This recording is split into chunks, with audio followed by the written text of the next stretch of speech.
Hello, welcome. Hi, Jen. Hello. My Happy partner Tamera makes me laugh. That's all I have to say. It's a good thing. It is a good thing. Thank goodness for it. We've jumped right in again in another Monday. So, and we were just talking about, we probably should acknowledge that many of you, hopefully you and your team got a time to re-energize this weekend after the world's longest busy season. We know the folks that we talked to on Friday were finally able to exhale a little bit, but a little daunted by the cleanup that now has to happen. But we just wanted to congratulate and acknowledge that we just passed that deadline. We know there's some other deadlines coming up and different audits. And so there's always something, but we know that was a major milestone. So congratulations on finishing that. And we thought that that was a good lead in to a topic we thought we would discuss on feedback.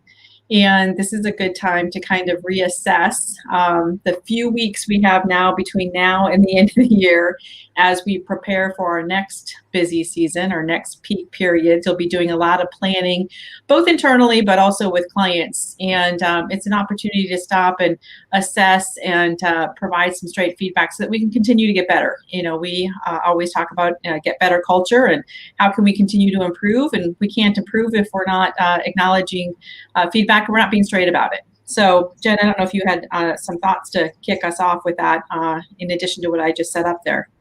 Well, I mean, you just opened up the world's largest,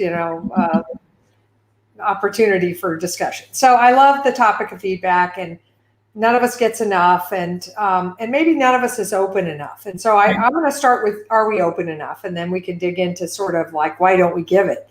But one of the reasons we don't give it is because the people that we're trying to give it to might not feel open to it. So Tamera and I have been teaching conflict management and feedback and how to deliver performance feedback and performance management forever, for a long time.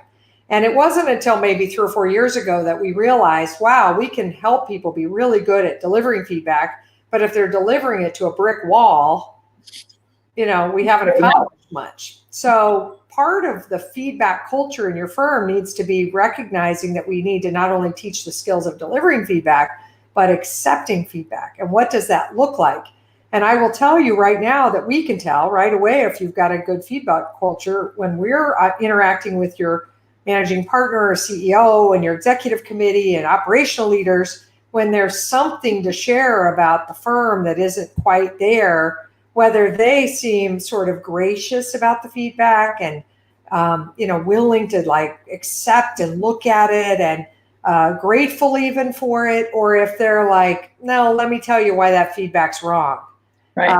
If they sort of slam the door on the feedback, we can tell that that's the culture, a culture of defensiveness, a culture of defending, a culture of who's right, instead of, wow, one of the most important characteristics of being open to feedback is I'm not even trying to figure out if it's the truth. I'm taking responsibility for the fact that I had you feel that way. That something I did or didn't do is causing you to perceive this. And I'm going to be responsible for that and accept the feedback and really look at what I could do differently to shift the feedback instead of fighting you about it. Right.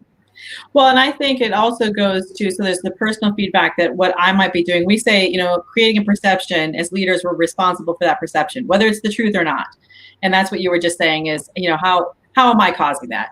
But also, I think we might resist feedback on things that we own that we're maybe a little protective of or territorial. And I think about in HR, I could resist feedback about maybe our performance review programs, our flex programs, our benefits. I mean, the list goes on, right? And some of it is I can't win because I can't make every single person happy. And so there is a little bit of that, and that's valid. But I want to be open to hear why they have feedback. And if I come from hopeful intentions, that they have the best intentions, they want to get better, then I can listen from it, from that perspective. So I think that's also helpful. We're not looking for the truth. We're just looking for how can we get better and how can I take this feedback and make us all better, or how can I make my programs better, or how can I make my people better? And I know sometimes when we own stuff, we're a little bit protective of our baby. We don't want anybody calling our baby ugly.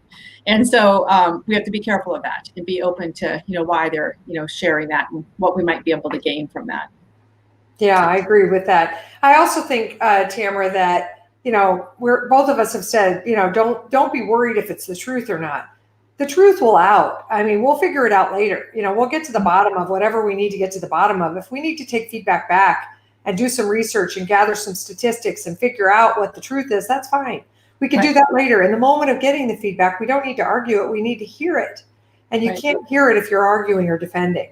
The other thing that I was thinking about while you were saying that is that, like, right now, we've had 2020 has been a year. It's been like a decade, actually. It's been like 10 months, and every month has been like a year. It's been like a decade. It's been brutal. And so a lot of people are fatigued. They are burnt. They are anxious. They are grouchy. One woman I talked to in the last call just now said, he's a little crusty right now. I love that. I loved it when you said that. I was like, I can appreciate that. So being open to feedback, I probably can't do it if I feel like I'm about to, grind my teeth to the nub or something. Rest out of these times. We need rest. We need regrouping and recentering. We need to be re-energized. We need to be renewed.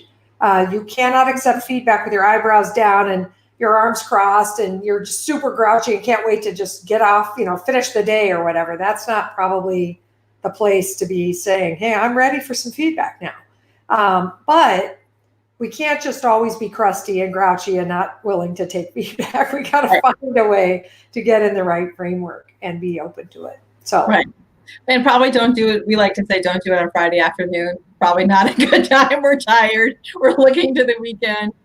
We might just cancel everything. So there is some timing to it, and maybe give a few days here after the, deadline, and do take a breath and regroup. And one of the feedback models that we like, that we talk about a lot, is keep, stop, start. And I think that's a great way to get into that frame of mind, Jen, because it starts with the keeps.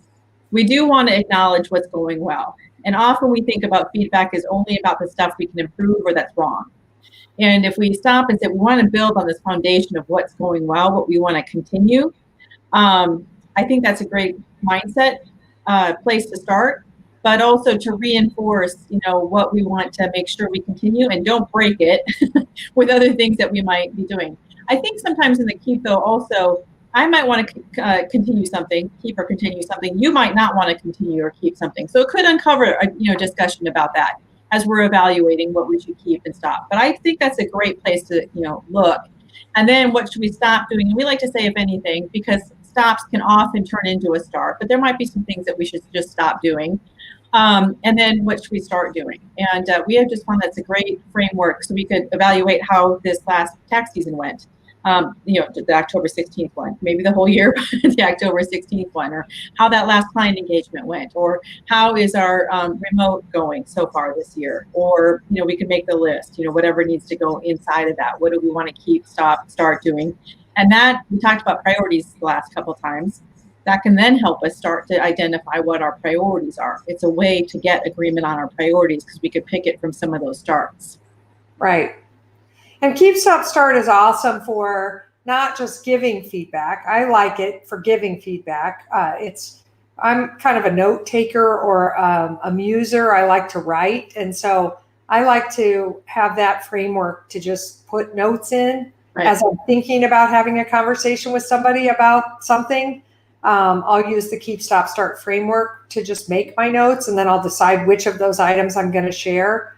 But it's also a great framework to ask for feedback. Sometimes we're like, hey, I need some feedback on, the way this program rollout went. And people are like, it went fine. They don't know what to do there. They don't know how to give the feedback. And so if you give them this, what really worked that we should keep doing, what doesn't work that we should stop doing, what do we think we should start doing going forward that would make it better? And you can do it, like Tamera said, programmatically. You can do it related to events or specific engagements. You can also do it like Jen. Let's talk about your performance. That's what we use for our performance evaluation, keep, stop, start. And the individual fills it out for themselves and their supervisors. combine their feedback and fill it out, and then they kind of do a comparative.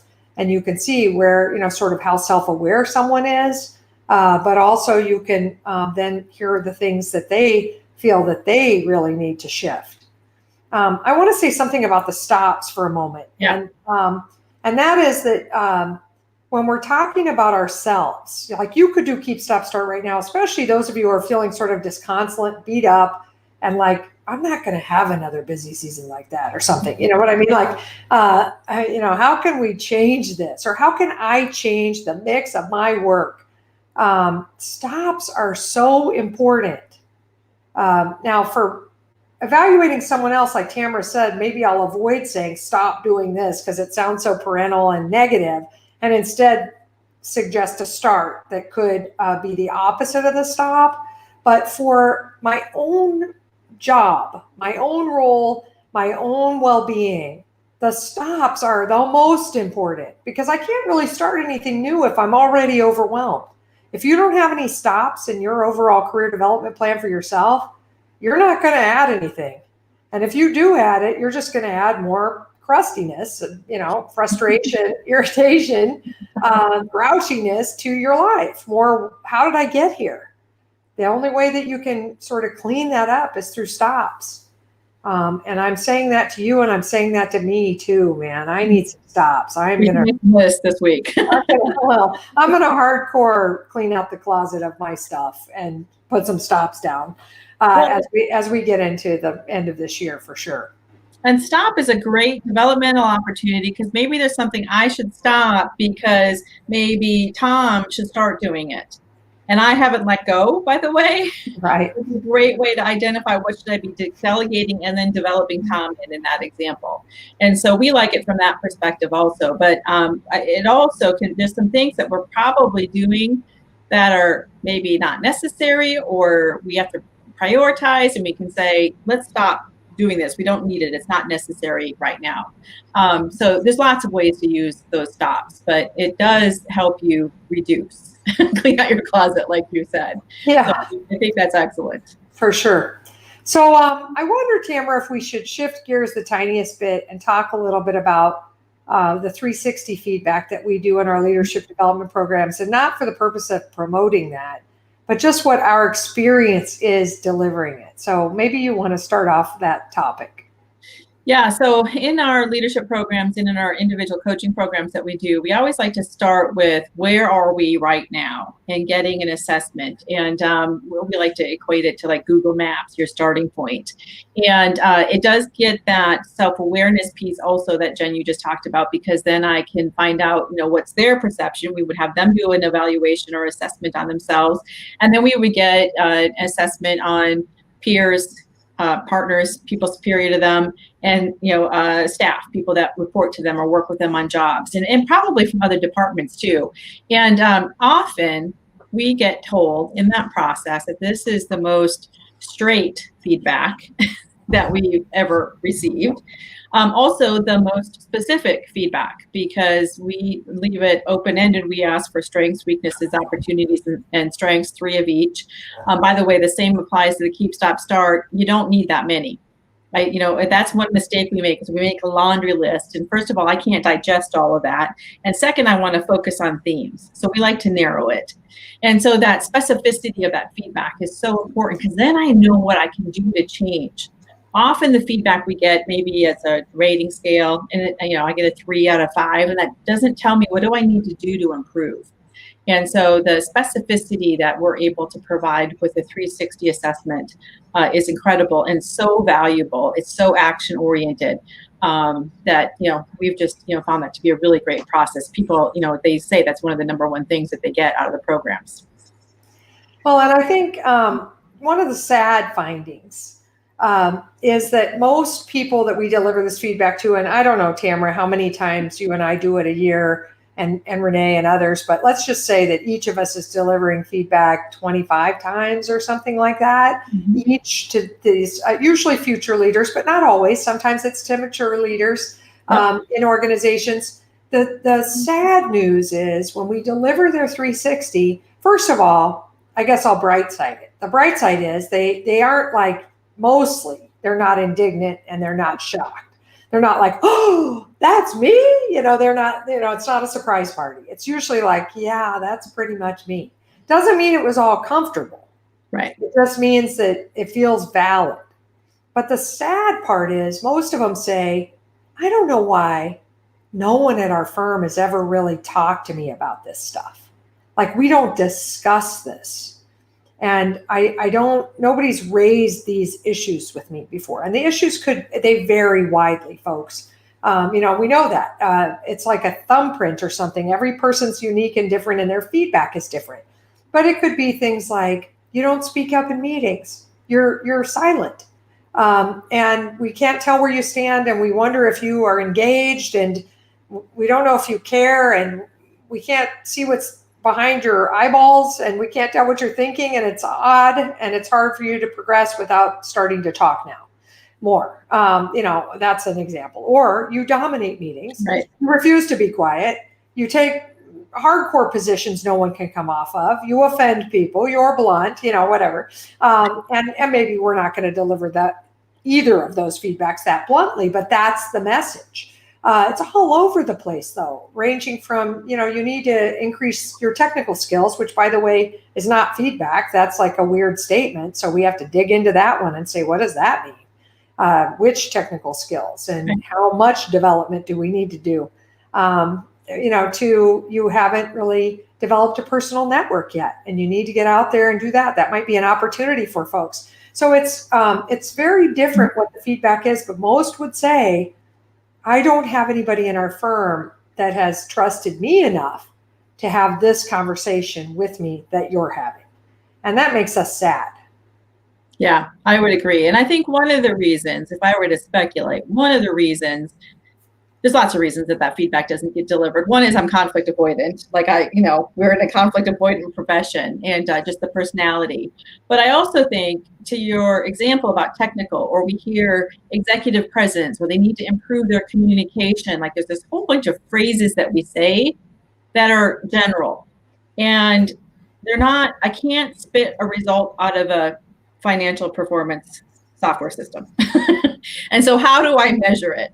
And so I think sometimes the struggle might be, how do I say how to improve that? I don't know how to tell them how to improve communication. It could also be, it's a little tricky to talk about executive presence. What does that look like? Is it their attire? Is it, how they're coming across? Are they gruff? Are their eyebrows down? Is it their body posture? It could be, so that feels personal. So there's that too. But I think sometimes it's, what is the result we're looking for?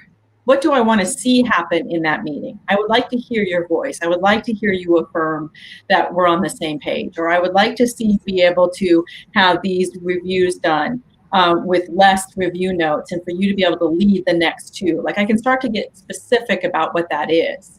I'd like you to teach, a lunch and learn on a specific topic, because then you'll have to go learn it and then be able to convey it to somebody else. So we have to work to be really specific about what's the result that we're looking for, so then we can take action. So I think sometimes, in addition to the conflict avoidance, I think sometimes it's, it's hard to figure out, how do I make that measurable? How do I make it specific? Right. Well, and I know we're getting close to time, Tamera, but I think it's important to kind of address this issue that not only am I conflict avoidant or worried that I might not have the good specific strategies, I might be worried I'm going to hurt your feelings. Mm-hmm. I might be one of those harmony people, and try not to laugh when I say that, Tamera, that I might be one of those harmony people, because we know I'm not. But there's a whole bunch of harmony people in our profession, and they don't want to hurt people. And what I always want to leave you with when you're feeling that way is, I can't think of a meaner thing to do than to withhold feedback, because people talk about these things and they're holding others back. If the individual that you don't want to hurt their feelings by giving them the feedback is being talked about for this, or they're not being considered for opportunities, they're being passed over or considered not ready yet, whatever that means, like somehow miraculously they'll figure this out. I just think that's so mean. I don't know another way to say it. It's not mean-spirited, but the result is the same. I have, through my own lack of courage, I have done you a disservice by letting you go ahead and hang around with this problem. I tell people all the time, I want you to think of the feedback that you have to deliver as if you were going to say to them, hey, you have spinach in your teeth, a huge piece, and it's crossing your front tooth, and we're all talking about it. So you might want to address that. Or that you see one of your team members walking by with a huge piece of toilet paper on their shoe, and everyone else is looking too, and you owe it to them to tell them. And so anyway, I feel like we have to get out of our own heads and stop trying to sort of self-protect, and have the courage and also the love and compassion to tell people what we see. And if you come from that, they're going to be so grateful. And then you can start working on specific strategies together. Right. Well, and it's selfish. You said mean. It's actually selfish that I'm going to worry about me more than I am giving you the gift of feedback. And I see Kim in here saying that she stumbled on this and she hears keep, stop, start. And that's exactly what we're talking about. And if I can give that feedback, we say it's a gift. And I have to put my selfish uncomfortableness aside to be able to do that. So in case my daughter's listening, she called me last week saying I was with a group of people. We had Starbucks, and she went, drank her Starbucks. They did all of this stuff together. She got home and she had a black mark on her nose. You know how they mark the cup? Oh, yeah. Oh. And nobody told her. And she was like, what the heck? Like a little deer nose. Totally. And so she's been walking around all day with this because that was in the morning, and nobody told her until she went to the bathroom and saw it in the mirror. And she's like, hello. So, it's like, why do we not stop? I'm uncomfortable saying it. So I'm honoring my feelings over here instead of what would be best for you. I would want you to tell me, by the way, Jen, if I ever have a black nose. I would. I would. I mean, I would. I know. I would wait till the appropriate, get you aside or give you some kind of signal or whatever. I try to do it in the most, loving way I could, but I would never allow you to do that. And the other thought that I just want to say here related to this, I think it's really important that you can get good at delivering feedback. Because what happens is when you can get the courage up and you can muster your compassion and you can get outside of that selfishness and that fear and you practice it, you realize how transformative it could be. That's the business Tamera and I are in. We wouldn't wake up every day and work like the maniacs that we're working like if we didn't love the work. And why do we love it? Because people transform and grow and develop and change, and they change the way they think, and they change the way they look, and they change the way they behave, and they change the results they can produce. Now, not 100%. Some people are not transformable, but it's very, very rare. And you could get good at it if you just practice. And I know we're probably past time. Terrible. So I just want to circle back. If you practice and get good at it, you will start to change the culture, and other people will get comfortable with it too. They'll get comfortable receiving it like we started, and they'll get comfortable that I can actually give you feedback. I can practice with you, and I can practice with others. And I think we have a couple articles that maybe we can put in the link here. So I'll go look to do that. And so if you come back to it, I can share that with you. So with that, we're going to have to say goodbye, and we will see you next Monday. We hope you have a great week, a wonderful, productive week, and we'll see you soon. Reach out to us if you have any other thoughts or questions about this. Yes, and send us any ideas. I mean, Tamera and I are making up our own here, but we welcome whatever subjects you want us to cover. Give us the feedback, too, on how we're doing and what we could do to improve this for you. Yes. Thanks, everybody. Thank you. Bye. Bye.